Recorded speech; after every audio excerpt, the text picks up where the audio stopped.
안녕하세요. 끝까지 보면 도움이 되는 마줌마TV입니다. 우리가 평소에 자주 사용하는 것 중에 하나가 카카오톡입니다. 그리고 필요한 업무를 보기 위해서 자주 방문하는 곳 중에 하나가 주민센터인데요. 오늘은 누구나 알고 있으면 도움이 될 만한 정보를 소개드리려 합니다. 카톡을 자주 사용한다고 해서 다 아는 것은 아닙니다. 실은 저도 이번에 영상을 만들면서 처음 알게 됐는데요. 혹시 저처럼 아직까지 모르시는 분들이 계실 수도 있을 것 같아 오늘 영상을 준비했습니다. 이제 더 이상 주민센터 가지 마세요. 카카오톡에서 5초 만에 이런 게 되는 줄 모르셨죠? 관련 내용이 궁금하신 분들은 오늘 영상을 통해서 꼭 확인해 보셨으면 좋겠습니다. 그럼 오늘도 끝까지 봐주세요. 여러분은 어떤 이유들로 주민센터를 방문하시나요? 이사를 오고 전입신고를 할 때, 은행에서 금융거래를 할 때, 필요한 각종 서류를 발급받아야 할 때 등 다양한 이유들로 주민센터를 방문하곤 합니다.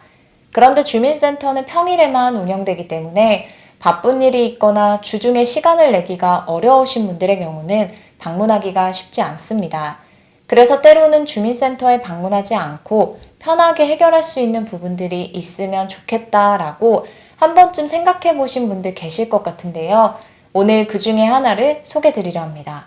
휴대폰으로 카톡을 사용한다면 어렵지 않게 이용할 수 있습니다. 그럼 하나씩 설명드리겠습니다. 차근히 따라해 보시면 좋겠습니다. 먼저 휴대폰에서 카톡을 실행합니다. 그리고 우측 하단에 점 3개 메뉴가 보이시죠? 그걸 클릭합니다. 그럼 다음과 같은 화면이 나오는데요. 상단에 보시면 지갑이라는 글자가 보이실 거예요. 그걸 눌러줍니다. 나오는 화면의 상단을 보시면 되는데요. 금융, 전자문서 이렇게 두 가지 메뉴가 보이실 거예요. 이 중에서 전자문서를 클릭합니다.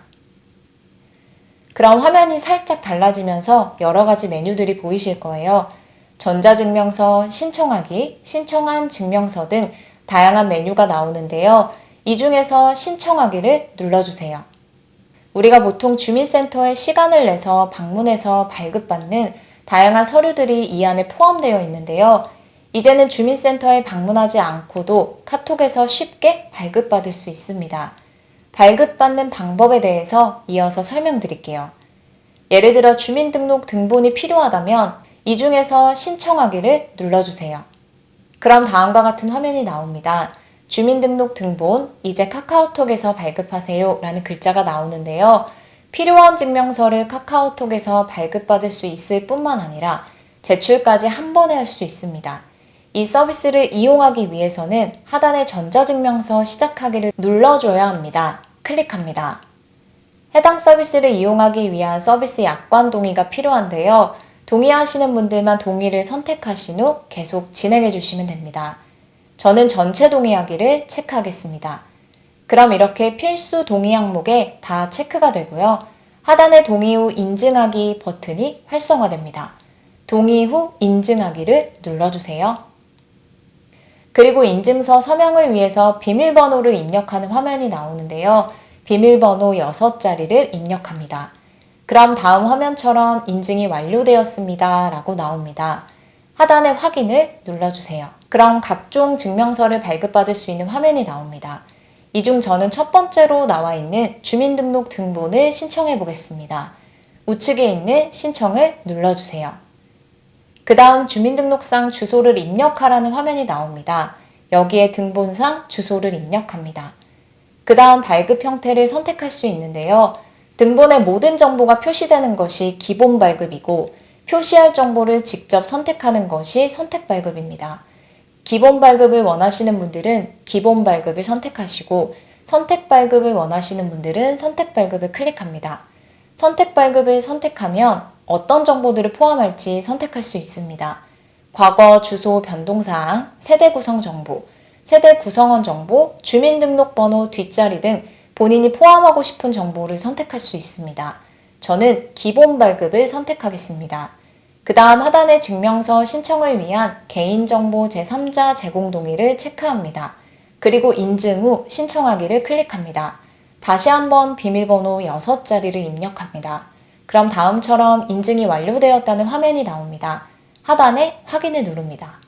증명서 발급 중이니 잠시 기다려달라는 화면이 나오고 넉넉하게 5초 정도만 기다리면 다음과 같이 주민등록 등본이 바로 발급됩니다. 하단에 저장하기, 제출하기가 있습니다. 저장하기를 선택하면 PDF 파일로 휴대폰에 저장할 수 있고 문자, 카톡 등으로 공유 가능합니다. 그리고 저장하지 않고 제출하기를 선택하면 공공기관, 금융기관에 바로 서류를 제출할 수도 있습니다. 먼저 저장하기를 눌러보겠습니다. 열람용 증명서를 휴대폰에 저장하기 원하시는 분들은 비밀번호를 설정한 다음에 저장할 것인지, 비밀번호 설정을 하지 않고 저장할 것인지를 선택하시면 됩니다. 비밀번호 설정 후 저장하기를 눌러보겠습니다. 열람용 비밀번호 6자리를 설정해 주셔야 합니다. PDF 파일 형태로 휴대폰에 저장되고 해당 증명서를 열어보려면 6자리 비밀번호가 필요합니다. 설정하고 싶은 6자리 비밀번호를 누른 후 하단에 확인을 누릅니다. 그럼 저장됩니다. 그리고 바로 원하는 곳으로 공유할 수 있는 화면이 나오는데요. 저는 나와의 채팅방에 공유해 보겠습니다. 나와의 채팅방을 클릭합니다. 그럼 이렇게 카톡방에 파일이 공유됩니다. 클릭해 보겠습니다. 보호된 파일이라고 나옵니다. 여기서 아까 설정한 6자리 비밀번호를 클릭하면 열람할 수 있습니다. 그리고 제출을 원하시는 분들은 제출하기를 누르면 되는데요. 그럼 다음과 같이 제출 방법을 선택하는 화면이 나옵니다. 예를 들어 제출기관 검색을 선택하면 증명서를 제출할 기관을 검색하시면 됩니다. 저는 국민은행을 검색해 보겠습니다. 그럼 다음과 같이 금융법인 KB국민은행이 검색되고요. 그걸 클릭합니다. 이런 식으로 본인이 제출을 원하는 곳에 바로 서류를 제출할 수 있다는 것도 꼭 함께 기억하시면 훨씬 유용하게 사용하실 수 있을 것 같습니다. 발급받았던 증명서는 일정 기간 동안 카톡에서 열람 가능합니다. 다시 열람할 수 있는 방법은 다음과 같습니다. 아까 금융 전자문서가 있던 메뉴 화면 기억하시죠? 거기에서 전자문서를 클릭하고 신청하기 밑에 있는 신청한 증명서 메뉴를 통해서 열람 가능합니다. 아까는 신청한 증명서가 없었는데요. 조금 전에 주민등록등본을 신청하고 나니 신청한 증명서의 한 건이라고 표시됩니다. 신청한 증명서를 누르면 다음과 같은 화면이 나옵니다. 주민등록등본 발급받았던 내역이 나오고 몇 시에 발급을 받았는지도 확인 가능합니다. 그리고 열람 가능한 기한도 나와 있습니다. 89일 동안 열람 가능합니다. 클릭하면 열람할 수 있습니다. 오늘은 카톡으로 쉽게 증명서를 발급받을 수 있는 방법에 대해서 살펴봤습니다. 필요할 때 유용하게 잘 사용하시면 좋겠습니다. 오늘도 끝까지 봐주셔서 정말 감사합니다. 구독과 좋아요, 알림 설정 꼭 부탁드립니다. 감사합니다.